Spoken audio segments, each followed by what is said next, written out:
Bonjour, je vais faire dans cette vidéo la correction de l'exercice 15 du TD10.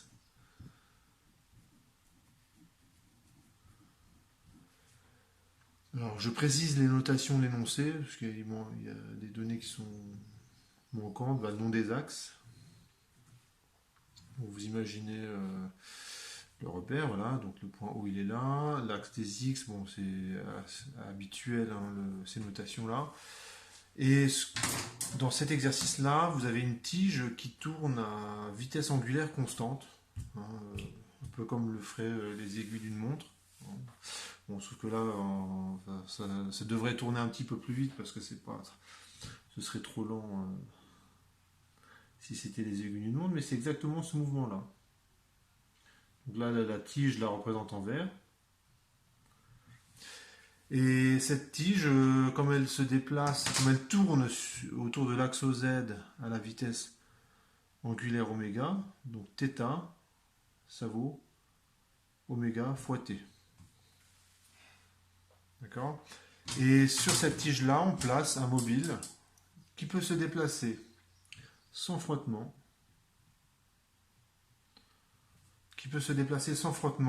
le long de la tige. Donc on enlève les frottements, c'est pour simplifier les calculs, hein. Si vous voulez rajouter des frottements, vous pouvez le faire par vous-même et voir ce que ça donne. Les notations. Quand je vais évidemment travailler en coordonnées cylindriques. Hein, dès que vous avez un problème où ça tourne comme ça, les coordonnées cylindriques sont souvent bien adaptées, hein, parce que par exemple, il n'y a pas de mouvement suivant Z et le mouvement se fait que suivant la tige. Donc, euh, les... quand on fait la résolution, on se rend assez vite compte que travailler dans le repère cylindrique, c'est pas mal. C'est pas mal du tout, ça vous simplifie la vie. E de R, je le mets comme ça, dans le sens des R croissants. Hein, donc petit r, ce serait la distance entre le point O et le point M qui est là. Et Eθ, et ben, c'est dans le sens des θ croissants, donc ça bougerait comme ceci. Et le E de Z, il est vertical. Il serait comme ceci.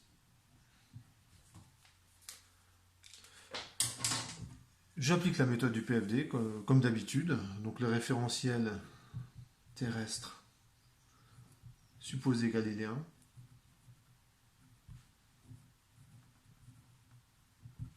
Le système, donc là on n'a pas le choix puisque c'est la masse, il n'y a qu'un seul système qui peut se déplacer là-dedans. Le bilan des forces, et ben vous avez le poids qui agit vers le bas. Alors si avec le poids, c'est la chute libre, donc c'est pas du tout ce qui m'intéresse aujourd'hui. Allez, le poids, je vais le représenter comme ça en jaune. D'accord, bon, si vous ne voyez pas très bien, vous savez comment est le poids. Et la réaction du support, de la tige. Alors comme il n'y a pas de frottement, ça c'est important, il ne peut pas y avoir de composante de la réaction du support suivant E de R. Pas de frottement, ça veut dire que la tige se déplace sans aucun problème suivant E de R. Je l'avais déjà utilisé pour d'autres exercices, même depuis le début de l'année. Lorsqu'il n'y a pas de frottement, il n'y a pas de réaction du support dans le sens du déplacement. Donc il n'y a pas de coordonnées du vecteur R suivant E de R. Alors je vais le représenter comme ça.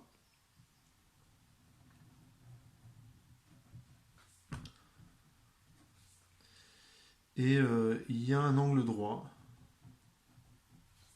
ici. Ça veut dire qu'il n'y a qu'une composante suivant EZ et suivant Eθ. Donc je vais déjà l'écrire. Donc c'est 0 suivant E de R. Ça veut dire pas de frottement.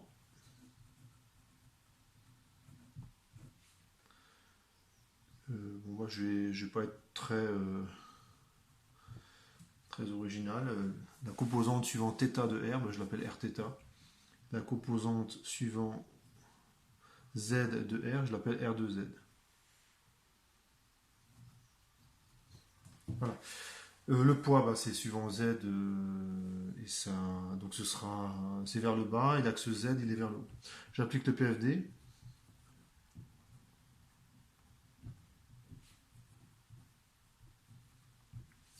Je projette le PFD sur la base cylindrique. Donc là, je fais appel à cette formule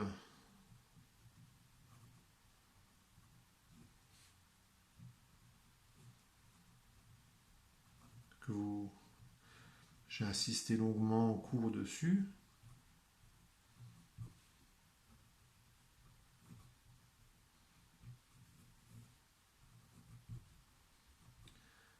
Alors, je projette le poids. Donc là, c'est suivant 0 suivant R, 0 suivant θ, et moins mg suivant E de Z. Et je projette maintenant la réaction du support. Et donc là, c'est R de θ, R de Z, et c'est toujours suivant E de R, E de θ, E de Z.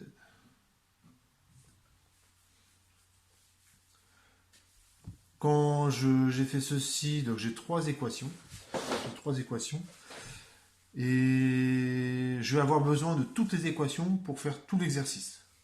Pour faire tout l'exercice, j'ai besoin des trois équations parce que à la question 2, à la question 1 par exemple, en fait, je vais choisir une des équations. À la question 2, je vais résoudre cette équation différentielle. Et à la question 3, je vais utiliser les équations dont je ne me suis pas encore servi pour répondre entièrement à la question. Donc la question, pour la question 1, c'est ici. C'est cette équation-là. Puis la résolution, donc c'est la question 2. Et pour la question 3, il faudra que j'utilise ces deux équations-là. Donc je finis la question 1. Donc je prends la première équation.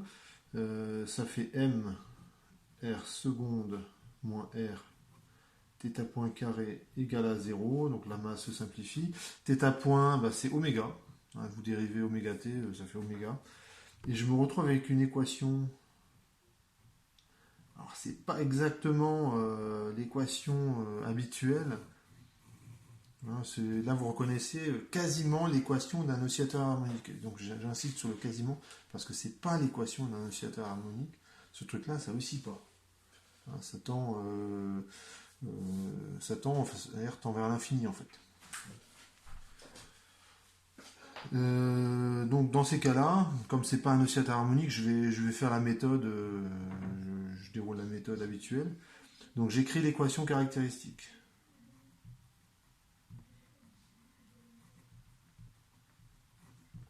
Alors, je vais choisir l'équation caractéristique. Je ne vais pas utiliser petit r parce qu'en fait c'est fait déjà partie de mes notations. Je vais l'appeler, AX. Allez. Donc c'est x au carré moins oméga carré égale à 0. Donc là, au niveau des notations, en mathématiques par exemple, vous écriviez toujours l'équation caractéristique avec petit r. Mais là, le petit r, je l'utilise déjà, donc j'ai pris x. Et les solutions, c'est très facile. Il y en a deux, c'est x égale plus ou moins oméga.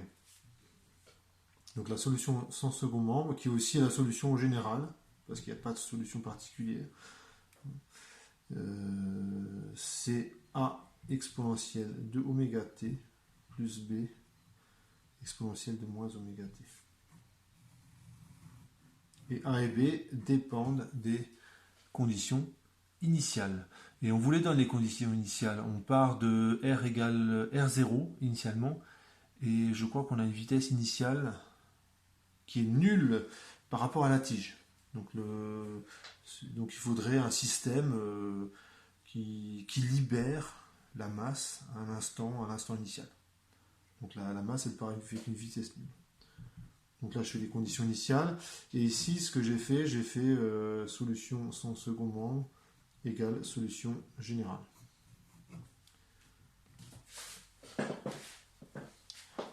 Les conditions initiales, R de 0, ça fait R0, et ça fait A exponentielle de 0, plus B exponentielle de 0. Je dérive par rapport au temps. Bon, ça c'est facile. A oméga exponentielle oméga t, moins B oméga exponentielle moins oméga t. Et j'évalue la dérivée en 0 et je sais qu'elle est nulle. Alors ça, c'est l'énoncé qui me donne cette égalité. Et la deuxième égalité, c'est mes calculs à moi. Et donc finalement, on doit résoudre un petit système, c'est A plus B égale R0 et A moins B égale 0. Et bien, quand vous faites les calculs, ben, je vous laisse les faire. On trouve que A ça vaut B, ça vaut R0 sur 2.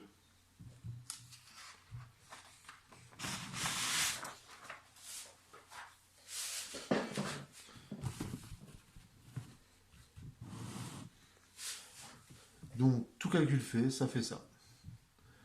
R0 sur 2 exponentielle de oméga t plus exponentielle de moins oméga t. Et là, bah, vous reconnaissez, si vous ne le reconnaissez pas, c'est pas très grave. On peut très bien, voilà, j'encadre le résultat, très bien. En fait, on reconnaît le cosinus hyperbolique.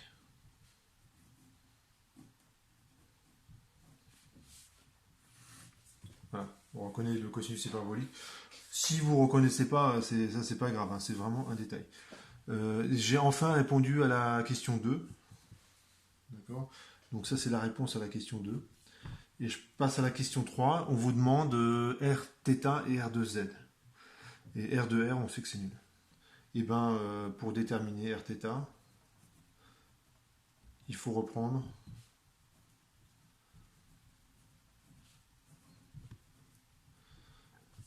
le principe fondamental de la dynamique, projeté suivant E de θ et E de Z. Donc je vous rappelle les équations. Suivant Eθ, on a 2m R point θ point plus m R θ seconde égale R de θ. Donc ça va être facile parce que θ point, on sait ce que ça vaut.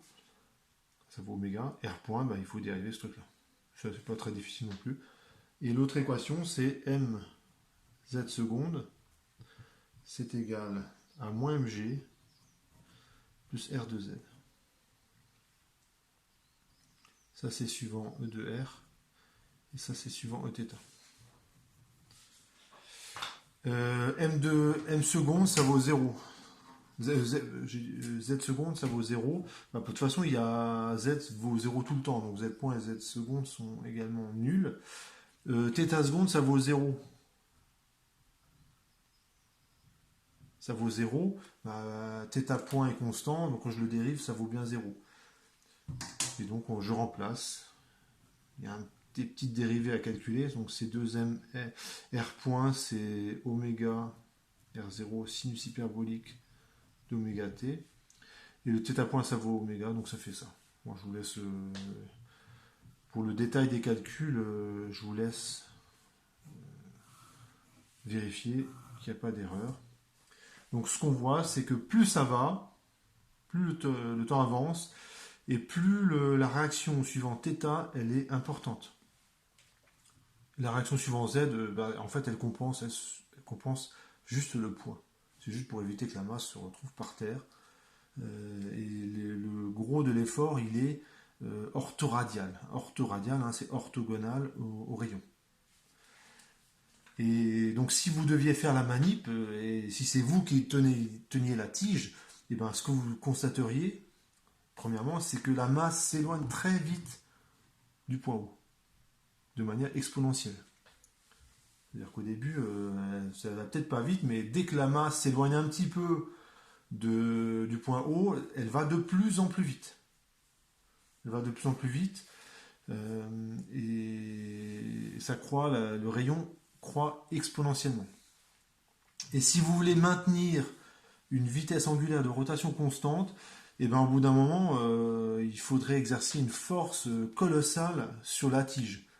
Et ça, c'est juste Rθ, hein. C'est-à-dire que vous qui tenez la tige, imaginons la masse, elle est à quelques mètres de vous, et elle s'éloigne très rapidement de vous, et la force qui s'exerce, elle aussi croît très rapidement. Ben, au bout d'un moment, il faudrait exercer un couple. Donc, bon, vous ne savez pas encore ce que c'est que le couple, mais on va dire que la force qu'il faudrait exercer sur la tige va devenir absolument gigantesque. C'est ce genre d'exercice, ça pourrait être un modèle vraiment hyper simple de de ce qui se fait en pelote basque. En pelote basque, vous avez une sorte de gant, enfin une sorte de gouttière assez grande, elle fait 50 cm à peu près, qui sert à réceptionner le projectile et aussi à le lancer. Donc la forme de la gouttière, c'est pas exactement une droite comme dans l'exercice, c'est un petit peu courbé, mais ça y ressemble fort. Et on n'est pas étonné que lorsque le projectile est lancé, surtout par des gens qui ont l'habitude, il peut atteindre des vitesses très importantes. Pourquoi? Parce que ça rallonge en fait votre bras d'un demi-mètre, et lorsque vous effectuez un mouvement de rotation, et ben, très rapidement le projectile va acquérir de la vitesse. D'accord. Et il faut certainement être très costaud pour, si vous voulez l'envoyer rapidement, le projectile. Voilà pour cet exercice.